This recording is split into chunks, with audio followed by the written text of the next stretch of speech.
Well, the Orlando Police Department has 743 sworn officers, 229 civilians. We're broken up into 4 bureaus, which is the Patrol Services Bureau, the Administrative Services Bureau, the Investigative Services Bureau, and the Special Services Bureau. We also have a division, Professional Standards, which houses internal affairs, training, fiscal, and planning, and they report directly to me. When I became chief in April of this year, I decided that I wasn't going to get rid of all the great work that the chiefs before me had done. So we're going to still continue our focus and impact on the reduction of violent crime and getting crime guns off the street. But what we're adding is a laser focus on burglary and property crime. And that's because that's what the residents want. Well, keeping crime as low as we possibly can in the city of Orlando. In the last 5 or 6 years, every year we've had double-digit reductions in crime. We've had a spike in the last couple of years in property crime, so we have made that a priority, but also keeping our community safe and making sure that we have a national reputation as being a safe city. We have 60 million visitors here every year. Every day the population of the city of Atlanta visits, so that puts a little burden on our resources, but we handle that in a pretty effective manner. The day-to-day relationship between a mayor and the chief of police, I think, is incredibly important. And the way I'm a strong executive, so it's a strong mayor form of government. I set the agenda. I'm the CEO of the city.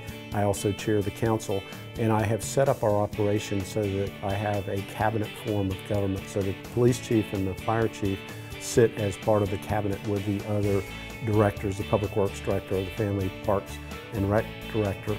But the Orlando Police Department is the largest department in the city of Orlando and probably the most important.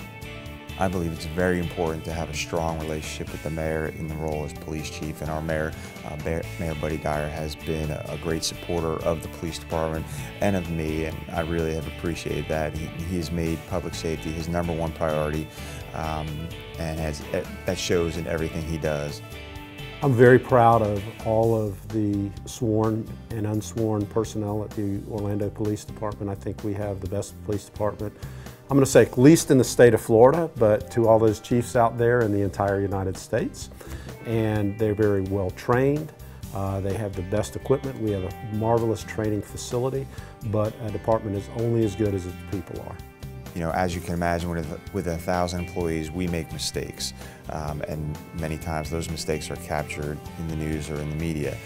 But what the public may not necessarily know is that every day, every week, we get letters and emails. And I'd like to kind of read a couple lines from this letter I received from a domestic violence victim. And she said, "Chief Mina, I wanted to write you about one of your officers. The early morning of September 16th, I was a victim of domestic violence. When the doors to the ambulance opened, I was greeted by Officer Hector Bonilla. He told me that he was here to protect me and stay by my side. He never left my side. He was there for my crying and my laughing, and I know people say that that's their job, but he made me feel that I was his only priority and he cared. He was going above and beyond his duties. He got me tissue, ice, medical personnel when I needed them. He kept me in the loop of knowing the status of the manhunt. I want to extend my gratitude and thanks to Officer Bonilla for taking care of me and serving the residents of Orlando." And it's letters like that no one ever knows about, except the police chief and the officers. And I'm most proudest of those moments when the camera's not on and no one's watching, and our officers are doing the right thing and taking care of people.